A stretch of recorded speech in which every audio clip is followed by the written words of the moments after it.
A Soso Produções convida você a se tornar um patrocinador. Semeie no nosso ministério. Com a sua oferta poderemos produzir muito mais vídeos. Este é um ministério independente e, por isso, precisa da sua participação. Inscreva-se no canal e compartilhe os vídeos. Seja um multiplicador desta visão.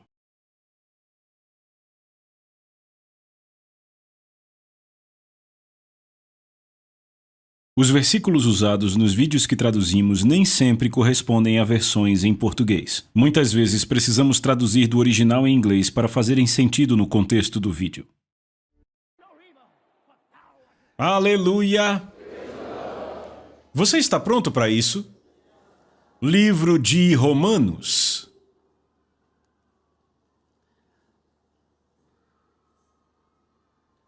Eu comecei com um novo conjunto de ensinos, uma nova série que eu chamo de Consagração Cristã. Consagração Cristã.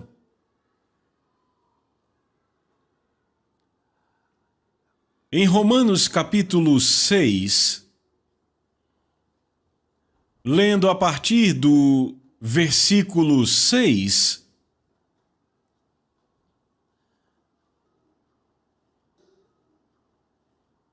diz: sabendo isto. Eu penso que quando vejo uma palavra assim, eu não acho que ninguém comece uma afirmação importante com a palavra sabendo. Deve haver uma conexão em algum lugar. Parece que ele está falando de algo sobre o que eu preciso saber. Então, vamos para o versículo 1. Então, começando do versículo 1, capítulo 6 de Romanos. O que diremos então? Continuaremos no pecado para que a graça abunde? De forma nenhuma. Como nós que estamos mortos para o pecado, viveremos ainda nele? Eu quero que vocês notem o que ele está dizendo. Como ele diz, será que devemos esta graça, a graça de Deus, que foi concedida, que nos foi dada?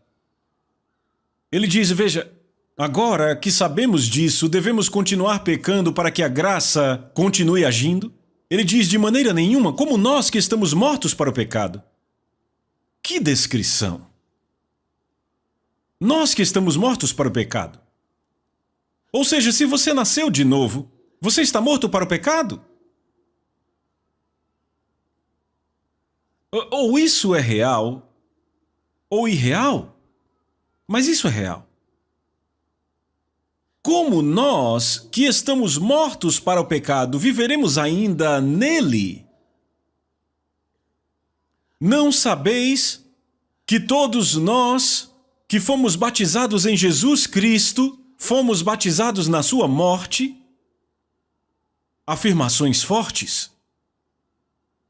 Estas são afirmações fortes, estou dizendo. Declarações muito, muito fortes. Ele diz, vocês não sabem que todos os que fomos batizados em Jesus Cristo, fomos batizados na sua morte?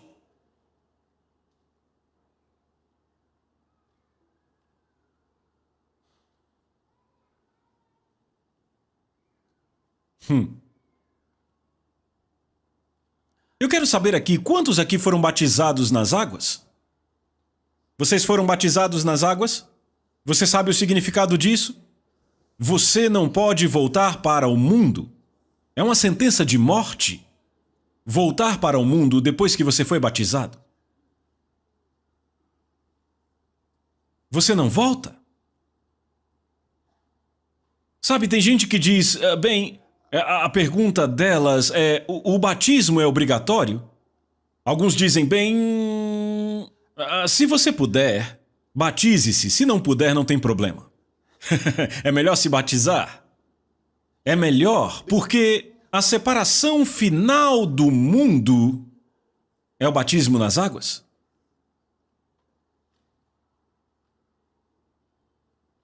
Você tem que ser batizado nas águas? Mas a Bíblia claramente diz que o batismo nas águas não te salva. Por quê? Porque é um homem que recebeu a salvação que te batiza. Então, se você é batizado sem receber a salvação, você não é salvo. É simples assim. Então, quando você recebe a salvação, isto significa nascer de novo. Daí você é batizado. É como dizer, fazer coisas cristãs não vai te salvar. Mas se você é um cristão, você tem que viver uma vida cristã. Você faz coisas cristãs. Como, por exemplo, você vai à igreja, você ora em nome de Jesus, você estuda a Bíblia. Tudo isso são boas obras. Só que elas não te salvarão. Mas se você é um cristão, você deve fazê-las. Você entende? Esse é o ponto. Então, o batismo nas águas não te salva. Mas como todas as outras coisas importantes na palavra de Deus que um cristão deve fazer, e estas coisas o ajudarão a responder em boa consciência. O mesmo é com o batismo nas águas. Jesus instruiu isso, é melhor você fazer. Então ele diz, não sabeis que todos os que fomos batizados em Jesus Cristo fomos batizados em sua morte? Portanto, fomos sepultados com ele para a morte pelo batismo, para que assim como Cristo foi ressuscitado dentre os mortos pela glória do Pai, assim também nós andemos em novidade de vida. Ele diz, fomos sepultados com ele. Para a morte pelo batismo, fomos sepultados com Cristo. E como ele foi ressuscitado dos mortos pela glória do Pai, ele foi ressuscitado dos mortos, assim também nós devemos andar em novidade de vida. Isso é poderoso. Oh, isso é poderoso.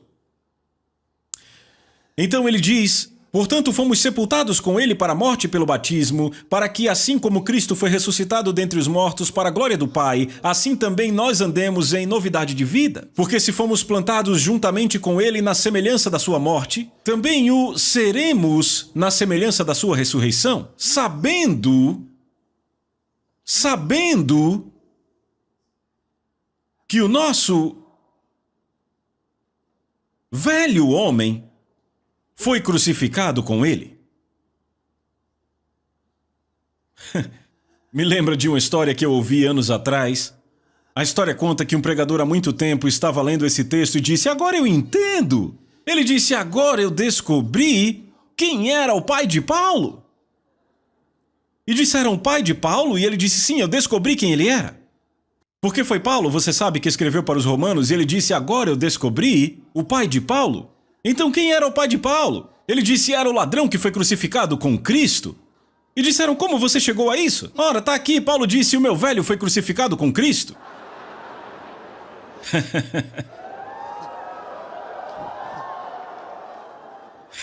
Então você vê, a linguagem pode mudar qualquer coisa. Porque sabe, antigamente as pessoas diziam, o meu velho está em casa. Como está o seu velho? Ele está bem.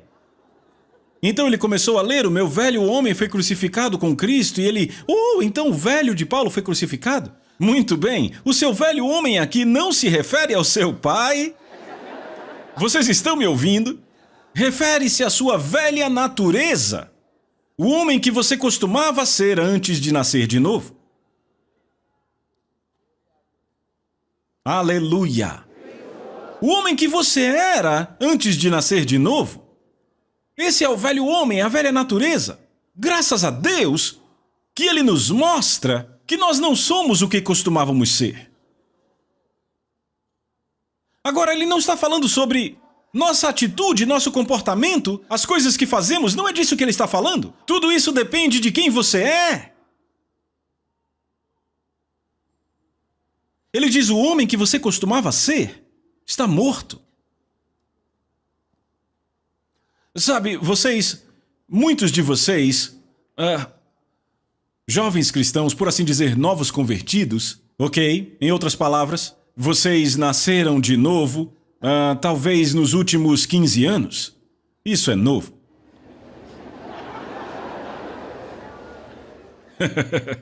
Vocês entendem? Sim, nasceram de novo nos últimos 15 anos, isso é novo. Então talvez não estejam familiarizados com algumas coisas que costumavam acontecer com alguns cristãos e as velhas doutrinas que eles pregavam. Deve haver algumas ainda hoje, como o ensino da natureza dupla, na qual dizem que o cristão tem duas naturezas. Ele tem a velha natureza e tem a nova natureza, as duas naturezas. Então, se ele se inclina para a velha natureza, fará coisas más, e se inclina para a nova natureza, fará as coisas boas, então tem as duas naturezas nele. Bem, isso não faz sentido, ele não tem duas naturezas. Acabamos de ler que a nossa velha natureza foi crucificada com ele. A velha natureza está morta. Não está se escondendo em algum lugar. E alguém diz, mas sabe, pode ser que... pode ser uma ressurreição? Toda vez que você é tentado, a velha natureza ressuscita. Ressuscita da onde? Dos mortos? Ele não tem o poder da ressurreição! Como sua velha natureza pode estar ressuscitando? De onde tiraram essa doutrina? Eles tiram estas doutrinas das suas experiências pessoais.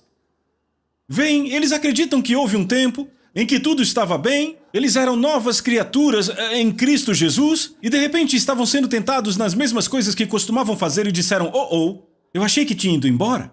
Parece que o que eu costumava fazer voltou. Parece que, sabe, eles ficam passando por essas lutas na vida que dizem a eles, você não é de fato diferente do que era antes e eles dizem, ok, agora eu entendo. Tem a velha e a nova natureza? Eu tenho a velha, então de fato o pecado ainda está em mim. Quando me inclino a ele, ele aparece. Então a doutrina é baseada na experiência deles, não na palavra de Deus. Há algo de errado com isso? Há algo de errado com isso? Você ainda está aí? Há algo de errado nisso? O ensino preciso da palavra de Deus é do que precisamos? É disso que vem a luz? É disso que vem a força? Aleluia! Mas vamos continuar lendo. Ele diz, sabendo isto, não presumindo isto, sabendo isto. Agora, quando Deus fala sobre saber algo, Ele está te dizendo que esta coisa é real. Aleluia! É real, pode ser provado. É real. Não dá para saber ou conhecer algo que não é real. Se não é real, então você não sabe que existe porque não é real. Você pode presumir que está lá. Não pode saber se não está lá. Aleluia. Então ele diz, sabendo isto, que o nosso velho homem foi crucificado com ele para que o corpo do pecado pudesse ser destruído. Para que não sirvamos mais ao pecado? Não é maravilhoso? Ele diz, sabendo isto, que o nosso velho homem foi crucificado com ele para que o corpo do pecado, está falando do corpo físico, este corpo físico que ditava para nós, que nos guiava ao pecado. Porque entenda, quando o homem caiu, ele se tornou sujeito aos seus sentidos. Seus sentidos passaram a governá-lo. Por isso é chamado carnal. Governado pelos seus sentidos naturais. Governado pelo seu corpo. Outro termo para descrever o homem carnal é controlado pelo corpo. É controlado pelo corpo. Como pode ser isso? Controlado pelos seus sentidos naturais. O que os seus sentidos lhe dizem? Se ele sente de uma forma, ele diz que é dessa forma. A vida é baseada no que os seus sentidos lhe dizem. E sabia que a maioria das pessoas no mundo hoje é assim? Vivem de acordo com seus sentidos. E a Bíblia diz que se você vive de acordo com seus sentidos, você não é filho de Deus. É isso que a Bíblia diz. Diz, aqueles que estão na carne, estes não são filhos de Deus. Está lá em Romanos 9, verso 8, é o que diz. Estes não são filhos de Deus. Veem, os filhos de Deus andam pelo Espírito, não pelos sentidos. Então ele diz que nosso velho homem foi crucificado, nossa velha natureza foi crucificada, de forma que o corpo que nos dominava tivesse a sua autoridade sobre os nossos espíritos quebrada. Porque agora há um novo homem em Cristo. E este novo homem é superior ao pecado e superior a Satanás. E ele não é sujeito ao corpo. Isso é maravilhoso. Você vai ver agora. Você está aí comigo? Porque aquele rapaz, verso 7, porque aquele que morreu está livre do pecado? Como assim aquele que morreu está livre do pecado? O que aconteceu? Quando morremos com Cristo, nós fomos livres do pecado. Sabe, eu já disse várias vezes, existe essa coisa sobre a redenção, e eu não estou dizendo isso para criticar, porque eu sei que ao redor do mundo existem ministérios que são chamados ministérios de redenção, ministérios redentores, ministérios que redimem, tudo isso, sabe? Mas a verdade é a seguinte. O cristão não é um homem redimido. Eu não sei porquê, sabe, é tão fácil estudar a Bíblia. Sabe, é como o que eu disse sobre o pentecostalismo dia desses. Sabe, eu disse, só há uma razão para eu não ser pentecostal. Eu disse, porque, quando se estuda a Bíblia, aqueles que estavam celebrando o Pentecostes não receberam o Espírito Santo? Então, é uma contradição. É uma ironia. Descobrimos que os pentecostais, se você pergunta a eles o que significa ser pentecostal, esses pentecostais, eles dizem que os pentecostais são aqueles que acreditam no Espírito Santo e no falar em línguas. Mas quando você abre a Bíblia, aqueles que receberam o Espírito Santo no dia de Pentecostes não estavam celebrando Pentecostes, estavam no cenáculo. Todos os que estavam lá fora celebrando Pentecostes não receberam o Espírito Santo. É uma contradição. Alguém começou a falar isso e todo mundo aceitou? Alguém pergunta de qual denominação cristã você é e ele diz, eu sou pentecostal. Por quê? Porque eu acredito no Espírito Santo e falo em línguas. O que a Bíblia fala sobre Pentecostes?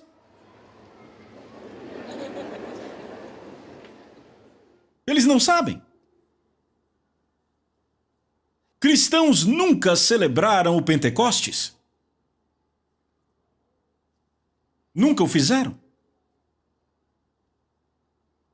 Era uma festa judaica. E não tem nada a ver com cristianismo. Então, por todo o Novo Testamento, você não encontra cristãos celebrando Pentecostes? Então, no dia de Pentecostes, os únicos cristãos que haviam naquele dia estavam no cenáculo trancados, com medo.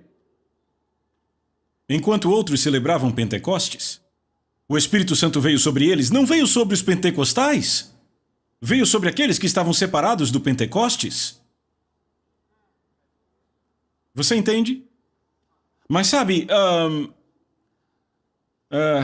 eu já disse isso, o fato de uma coisa estar em voga há muito tempo não a torna uma verdade. Mas tem pessoas que se apegam a isso. Dizem, eu vou morrer com isso. Eu me agarro a isso. Porque isso ameaça a segurança deles, entende? Tem um monte de coisa. Eu já disse aqui, é por isso que você precisa conhecer a Bíblia por si mesmo. Certamente. Vem.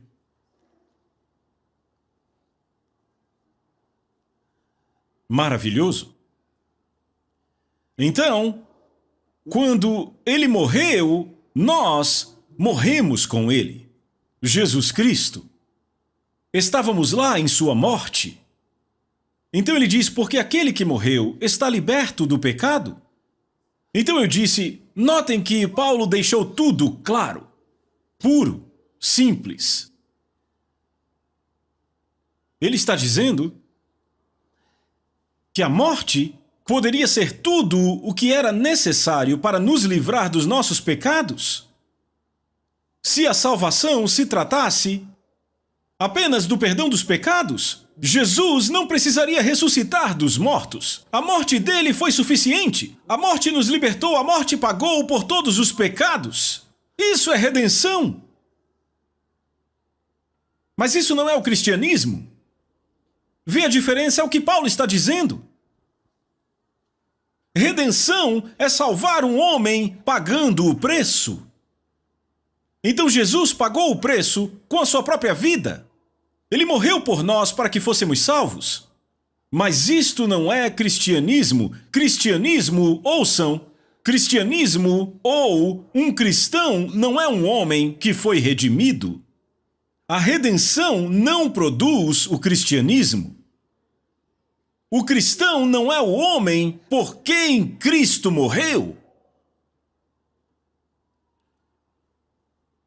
O cristianismo... Alô? O cristianismo... Ei, veja da seguinte forma. Quando Jesus foi pendurado naquela cruz, quando foi pendurado lá e olharam para ele, na mente da justiça, na mente de Papai Deus, estávamos todos nós pendurados naquela cruz ali. Estávamos ali. Jesus estava lá e nós estávamos nele. Ele era o nosso representante. E então ele exclamou: está consumado. E entregou o seu espírito. Ele morreu. Quando ele morreu, na mente de Deus, por ele ser o nosso representante, nós morremos. Então ele foi tirado da cruz e sepultado. Quando ele foi sepultado, nós fomos sepultados. Agora, quando Jesus disse está consumado, tudo estava pago. Ele tomou os nossos pecados sobre si mesmo. Estávamos livres. Então ele morreu. Aquele homem, no dia em que Jesus morreu, todo mundo poderia estar cantando a canção Eu sou redimido, sou redimido, sou redimido, sou redimido. Assim digam os redimidos do Senhor, a quem ele redimiu das mãos do inimigo. Poderíamos estar cantando, todos poderiam cantar. Quando ele morreu, foram libertos dos seus pecados. Porque Jesus carregou os seus pecados e foi para o inferno. Você entende isso? Isso era tudo o que era necessário. Isso é redenção. Mas quer saber? Aqui está a coisa grande. Aqui está o que os anjos não viram. A Bíblia diz que os anjos ainda se maravilham com isso. E buscam perscrutar isto. Eis o que Satanás não viu.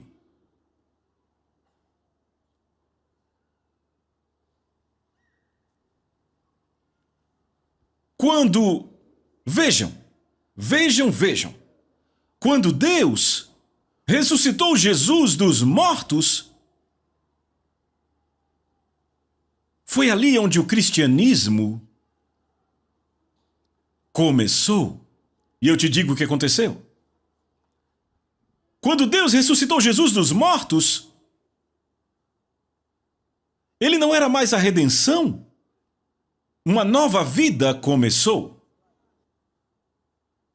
Quando Jesus foi levantado dos mortos, a Bíblia diz que fomos ressuscitados juntamente com ele. Ele diz: se alguém está em Cristo, ele é uma nova criação. Agora aqui está a coisa grande. Então nascer de novo, o que isto requer? Não diz nada sobre a morte. Romanos capítulo 10, verso 9. Se com a tua boca confessares o Senhor Jesus, crendo em seu coração que Deus o ressuscitou dos mortos, tu serás salvo. A salvação vem crendo na ressurreição e confessando o senhorio de Jesus. Você entende? É assim que a salvação vem. Então quem é o cristão? O cristão é aquele homem que se identifica com o Cristo ressuscitado. E quem é ele? Ele não tem passado. A Bíblia diz em 2 Coríntios 5,17, se alguém está em Cristo, ele é uma nova criação. Significa que é uma nova espécie, é um novo tipo de homem. É o que é dito em Tiago 1,18. Por sua própria vontade nos gerou pela palavra da verdade, para que fôssemos um tipo, ou seja, rapaz, um tipo de primícias das suas criaturas. Então nós somos um novo tipo de homem. Somos novas criações.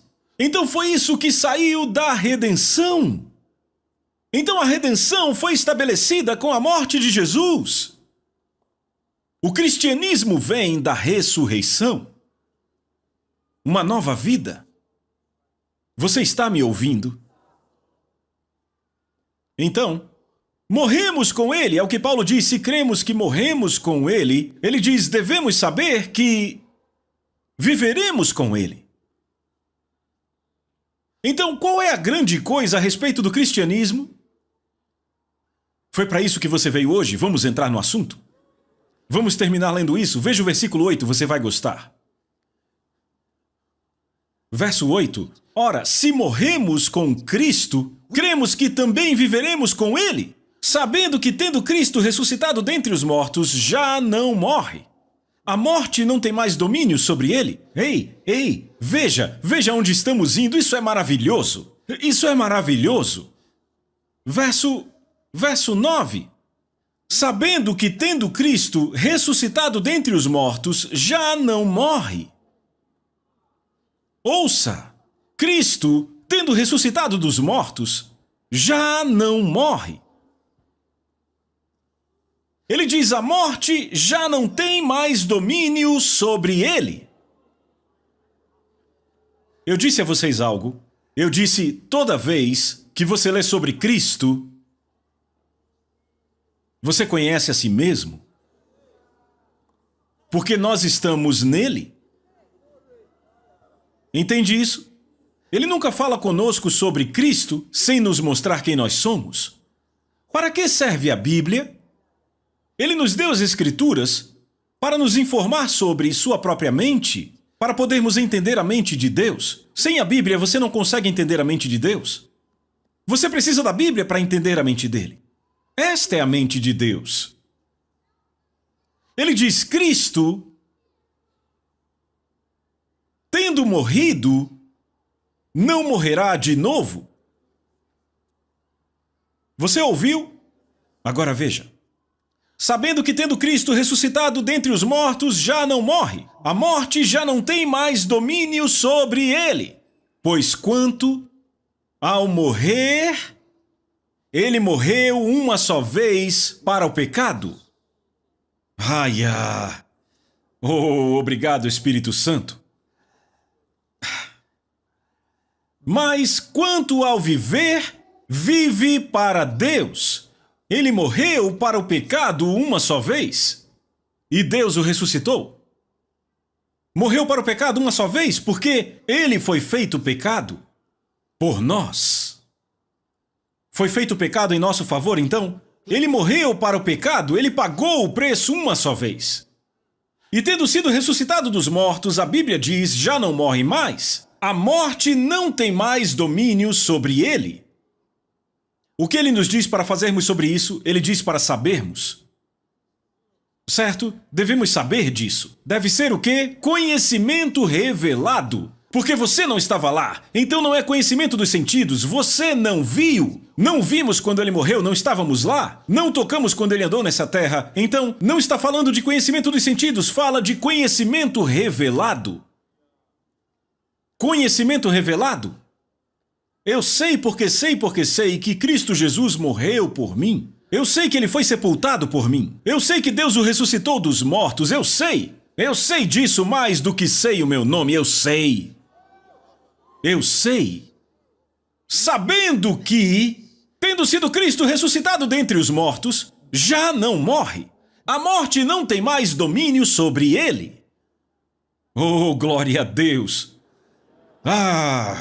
Pois quanto ao morrer, verso 10, ele morreu uma só vez para o pecado, mas quanto ao viver, vive para Deus. Ele vive para Deus. Ele morreu para o pecado uma vez, ele vive para Deus. Ele morreu para o pecado uma só vez, ele vive para Deus. O que isso significa? Ele vive para Deus. Significa que toda a sua vida pertence a Deus. Ele vive para Deus. Ele vive para Deus. Ele vive para os propósitos de Deus. Ele não tem mais vida em si mesmo. Ele vive para os propósitos de Deus. Você está ouvindo o que eu estou lendo para você? Ele vive para Deus. Ele não tem mais vida em si mesmo. Ele morreu para o pecado uma só vez. E agora que ele vive porque Deus o ressuscitou dos mortos, ele vive para Deus que o ressuscitou dos mortos. Agora vejam isso. Versículo 11. Leiam essa palavra, a primeira palavra. Outra vez. De novo. Significa da mesma forma.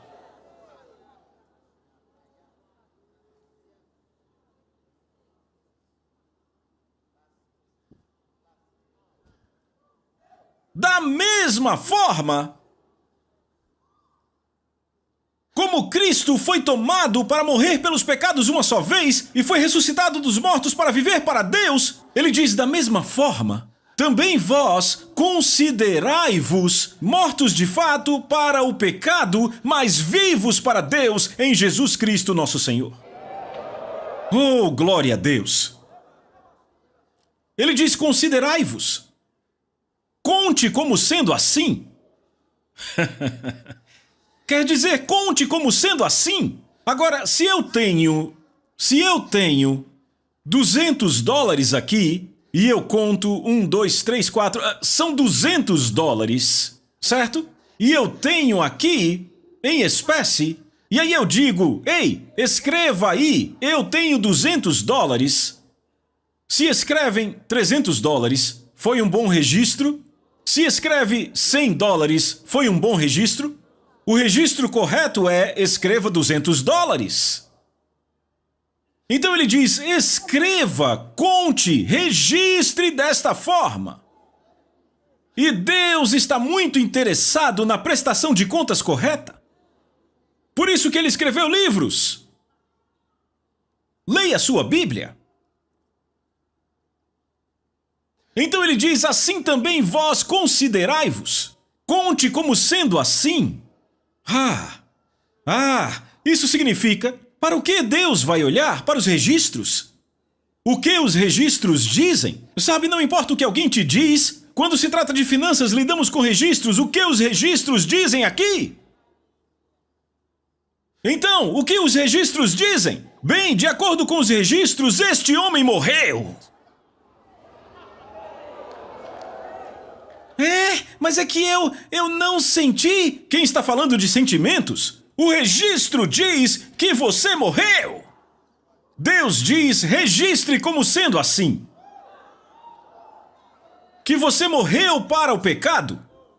Não diz que você deve morrer por pecado, não. Anos atrás, sabe, isso é o que os velhos cristãos nos diziam. Diziam, morra para si mesmo. Vamos morrer para nós mesmos, morrendo para nós mesmos. A Bíblia não fala de morrer para si mesmo, ela fala de morrer para o pecado. E não diz que você deve morrer para o pecado. Algumas pessoas ainda não morreram para o pecado, você tem que fazer isso hoje. Não, não, não. Ele diz considerando que vocês já morreram para o pecado. Ele não diz considerando que vocês vão. Não, não é uma dívida que você vai pagar. Ele diz que vocês já, oh meu Deus. Já aconteceu. Reconheça. Conte com isso, escreva. Considere como sendo assim. Será que ainda tem alguém aí?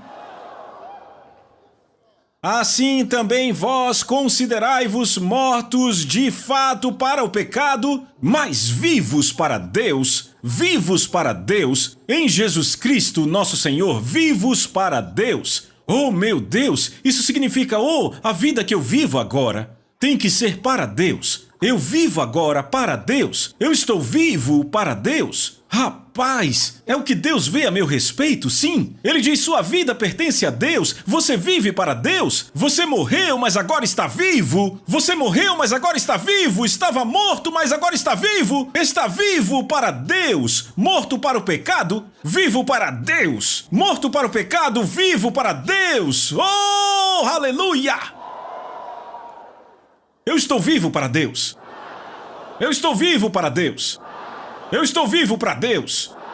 Vê, porque eu estou vivo para Deus, eu posso ouvir a Deus. Porque eu estou vivo para Deus, Ele é real para mim. Porque eu estou vivo para Deus, eu sei o que Deus está fazendo. Eu sei o que Deus está dizendo. Eu sei a vontade de Deus para a minha vida. Vamos, alguém grite amém. Eu estou vivo para Deus. Oh, glória a Deus. Tem muita gente que não está viva para Deus. Estão vivas para o pecado e mortas para Deus. Então não ouvem a voz de Deus. Quando falamos de ouvir a Deus, eles perguntam: você ouve o Deus Todo-Poderoso? Sim, foi isso que eu disse, porque eu estou vivo para Deus. Eu estou vivo para Deus. Aleluia! Este é o meu lugar. Este é o meu nível de vida. Eu estou vivo para Deus. Glória a Deus. Você está vivo para Deus? Oh, meu Deus.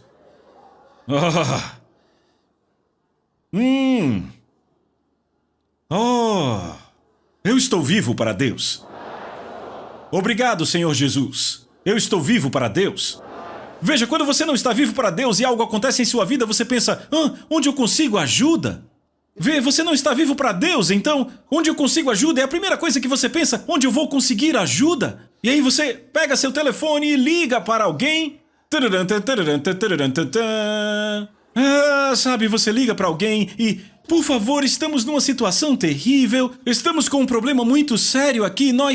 Você conhece algum médico pra gente ligar? Você conhece algum senador pra nos ajudar? Você tem alguma conexão? Você conhece alguém? Será que nós podemos...